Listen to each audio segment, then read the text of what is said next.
గుండె మండి రగిలి మాట్లాడుతున్న ప్రతి మాట కూడా నేను బాధతో మాట్లాడుతున్నా, వేదంతో. ఆ న్యూస్ చూసినప్పుడు గుండె తరుక్కుపోయింది నాకు.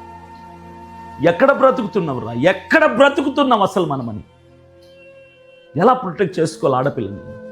ఎంత కాపాడుకుందాం అనుకున్నా, ఏదో ఒక క్షణంలో గద్ద కోడి పిల్లని తన్నుకెళ్ళిపోతుంటే నా కొడుకులు ఆడపిల్లని స్కూల్కి పంపించడం మానేస్తారు సార్.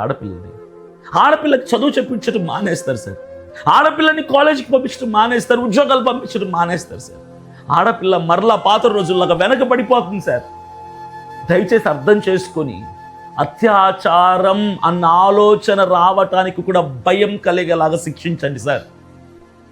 నేను ఒక రాజస్థాన్ గవర్నమెంట్ మాత్రం చెప్పటం లేదు, ఆంధ్రప్రదేశ్కి కాదు, భారతదేశంలో ఉన్న ప్రతి గవర్నమెంట్కి, ప్రతి పోలీస్ డిపార్ట్మెంట్కి, ప్రతి అధికారికి చెప్తున్నాను. మన ఆడవాళ్ళని మనం కాపాడుకుంటూనే నెక్స్ట్ జనరేషన్లో ఆడవాళ్ళు ఉంటారు. లేదంటే ఆడవాళ్ళు లేరు, ఆడవాళ్ళు ఉండరు. ఆడవాళ్ళు లేకపోతే జనరేషన్స్ ఆగిపోతాయి. అర్థం చేసుకోండి.